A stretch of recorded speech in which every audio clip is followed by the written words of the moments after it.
অবস্থা আশঙ্কাজনক, কি বলবেন? পশ্চিমবাংলার সরকার একটা ক্লাস সরকার চলছে। ক্যালকাটা কর্পোরেশনের মেয়র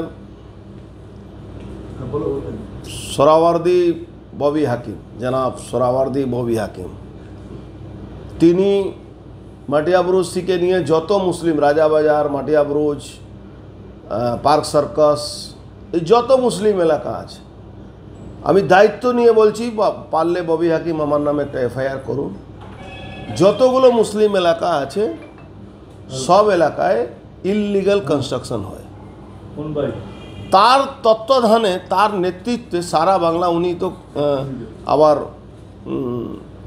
পৌরসভার মন্ত্রীও আছেন, তার নেতৃত্বে প্রায় প্রত্যেকটা পৌরসভাতে, বিশেষ করে যে মুসলিম এলাকা যারা বসবাস আছে, কামারহাটি ধরুন, কাকিনাড়া ধরুন, নয়াবাজার ধরুন, এই রুস্তম গুমটি ধরুন, আপনি চলে যান বাকার মহল্লা ধরুন, ওই 12 নম্বর ওয়ার্ড ধরুন, 16 নম্বর ওয়ার্ডে যে মুসলিম এলাকা আছে, যেখানে এই মুসলিমরা আছে, যে জায়গায় মুসলমানরা আছে, তারা কোনো পারমিশন না নিয়ে বাড়ি তৈরি করছে। ভাটপাড়া পৌরসভা তো জঘন্য অবস্থা হয়ে গেছে।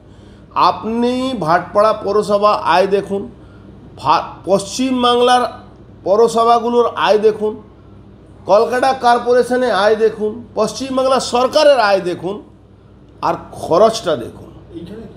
এইখানে এই রুস্তম গুমটিতে সব ইললিগাল কনস্ট্রাকশন করছে এরা। ইললিগাল কনস্ট্রাকশন, ওই যে 2 নম্বরই যে রডগুলো পাওয়া যায়, সেই রডগুলো নিয়ে ঢালাই করে, কোনো টেস্টিং নেই, কোনো রিপোর্ট নেই। এখানে আপনি একটা প্ল্যান স্যাংশন করতে গেলে আপনার 6 মাস 8 মাস লাগে। এদের সঙ্গে তলায় তলায় হাত মিলিয়ে নিলে জলের লাইন দিয়ে দেয়, পয়সা নেয় 20,000 25,000।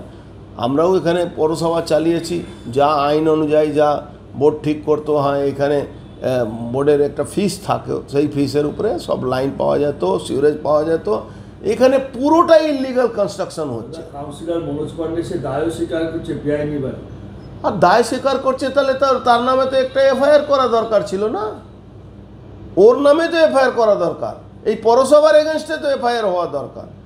একটা লোক মারা গেছে, সুমোটো করবে পুলিশ? পুলিশ তো অর্জুন সিংয়ের চোথা নিয়ে চলে আসে, পুলিশ সুমোটো এফআইআর করবে? তো করবে না।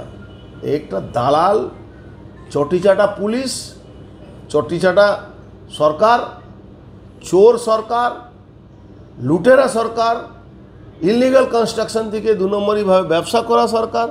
এই সরকার যতদিন থাকবে মানুষের জীবন নিয়ে এরা ছিঁড়ি মেনে। কাউন্সিলর বলছেন যে